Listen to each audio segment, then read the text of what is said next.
সোমবার সকালে প্রতিদিনের মতোই স্কুলে গিয়েছিল ৭ বছরের রাইসামণি, কিন্তু আর ফেরা হয়নি তার। রাজধানীর হাসপাতালগুলোতে ছুটছেন তার মা, বাবা ও স্বজনরা। রাইসার মামা সাগর হোসেন মঙ্গলবার সকালে তার ক্লাসরুমে গিয়েছিলেন সন্ধান করতে। জানালেন আদরের ছোট্ট মেয়েটিকে কোথাও খুঁজে পাওয়া যায়নি, তবে পাওয়া গেছে রাইসার পুড়ে যাওয়া স্কুল ব্যাগ, বই, খাতা।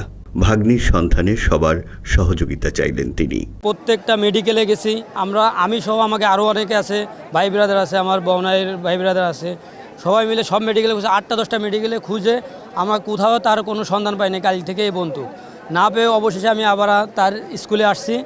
স্কুলে আসে এখন কোনো কিছু না পেয়ে কোনো যে জায়গা যায় সে জায়গায় তথ্যকেন্দ্র বন্ধ, এ জায়গা গেলেও জায়গা বন্ধ, কোনো টিচাররা কথা বলতে চাচ্ছে না। তারপরে যদি কোনো টিচারের কাছ থেকে কথা বলি, নাম্বার দিয়ে দিলি, ফোন দিলি আর রিসিভ করতেছে না।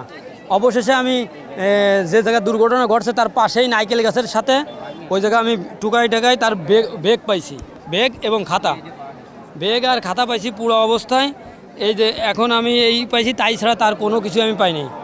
তা আপনাদের কাছে আমার রিকোয়েস্ট, আমরা যে অবস্থায় পাই, যে রকমের পাই, জীবিত অথবা মৃত যাই পাই, আমরা তার শেষ স্মৃতিটুকু পাতে চাই। যেভাবে পারেন আপনারা এই ভিডিওর মাধ্যমে সেটা একটু প্রচার করে দেন, যাতে আমরা তার সন্ধানটা পাই অন্তত। রাইসার মতো এখনও নিখোঁজ অনেক শিশু।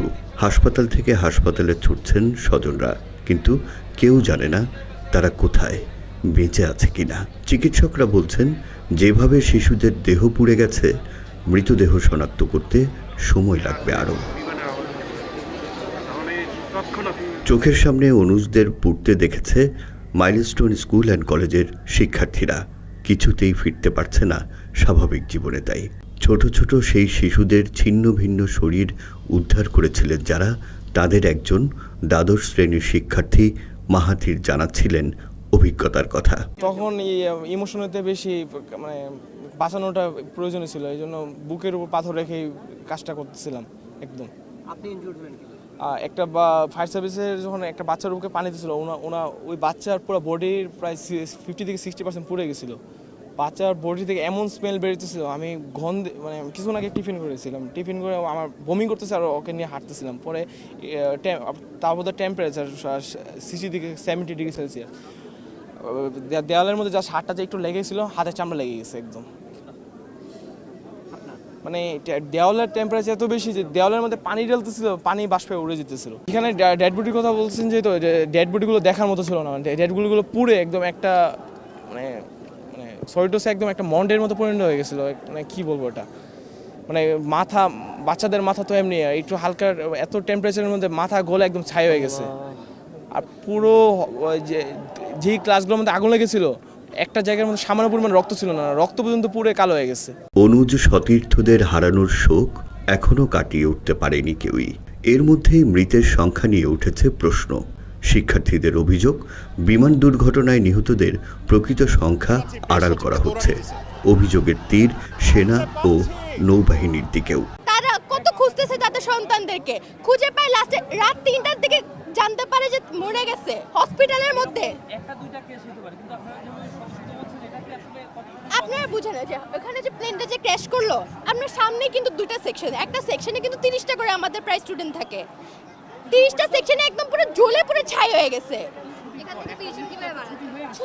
ছুটির আগে হইছে, আপনাদের ছবি দেখাইতে পারবো আমি। আমাদের ক্লাস ওখানে বসে স্টুডেন্টরা মরে গেছে, বসে পুড়ে গেছে। ওই ব্যানারে ওইখানে থেকে সব হলো হোস্টেল গার্লস, ওখানে হোস্টেলটা থাকে মেয়েরা।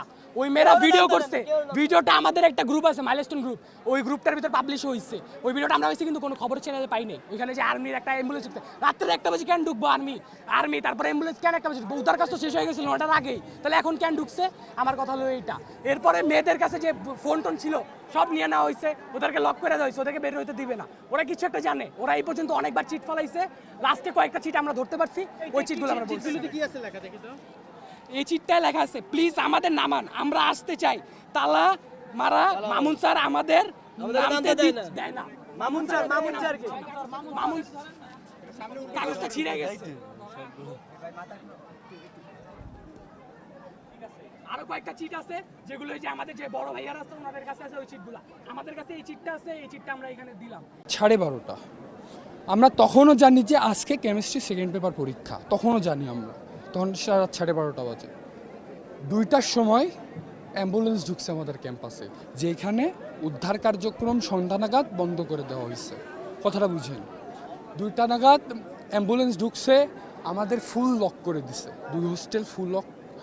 দেন আমরা তালা ভাঙছি, লিটারেলি তালা ভাঙছি, ওই হোস্টেলের তালা ভাঙছে, সবাই বেরো আসে, এসে দেখি এইখান থেকে এই পর্যন্ত ফুল আর্মি, তা with guns and shield also. তারপর আমরা এখানে কিছুক্ষণ মিছিল টিছিল দিলাম, রাস্তায় যাওয়ার সিদ্ধান্ত নিলাম। এক দফায় একটু হয়তো বা ইটপাটকেল ছড়াছড়ি হয়েছিল। এখন কথা হইতেছে, তখন আবার অ্যাম্বুলেন্সটা রিসেন্টলি বের হয়ে গেছে আমরা যখন ঢুকছি। এর মানেটা কি? যেইখানে আপনারা মৃতের সংখ্যা বলতেছেন 20 জন, আমি আমার ফ্রেন্ড সার্কেল সহ বের করছি তো 50+ লাশ। তাও লাশের অবস্থা এইখান থেকে এই অংশ এরকম ফুল চেহারা, বিভৎস দৃশ্য, মানার মতো না। আমার হাত পা এখনো কাঁপে। এখন এর মানেটা কি?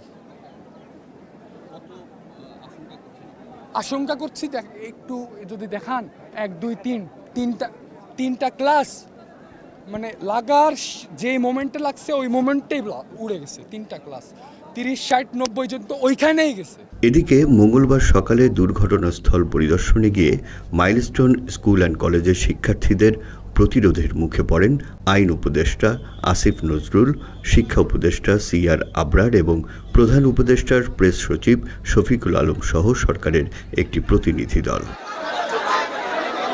আহত ও নিহতদের প্রকৃত সংখ্যা, নাম পরিচয় প্রকাশ এবং সেনা ও নৌবাহিনীর ক্ষমা চাওয়া সহ 6 দফা দাবিতে সকাল থেকেই বিক্ষোভে ফেটে পড়েন শিক্ষার্থীরা। আইন উপদেষ্টা সব দাবি মানার আশ্বাস দিলেও উপদেষ্টাদের প্রায় 6 ঘন্টা অবরুদ্ধ করে রাখেন তারা। আমরা আপনাদের প্রতিটা দাবি পূরণ করব, আমাদেরকে বিশ্বাস রাখেন।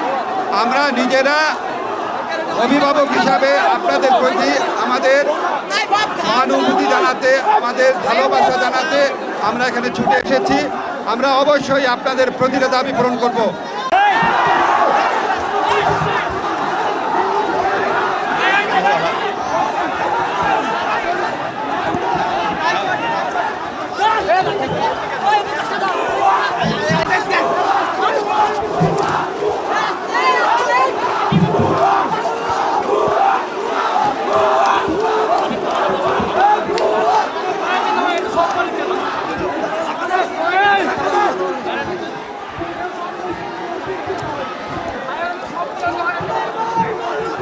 রাজধানীর উত্তরা দিয়াবাড়ি এলাকার মাইলস্টোন স্কুল অ্যান্ড কলেজের শিশু শাখার ভবনের ক্লাসরুমে বিধ্বস্ত হয় বিমান বাহিনীর একটি প্রশিক্ষণ বিমান।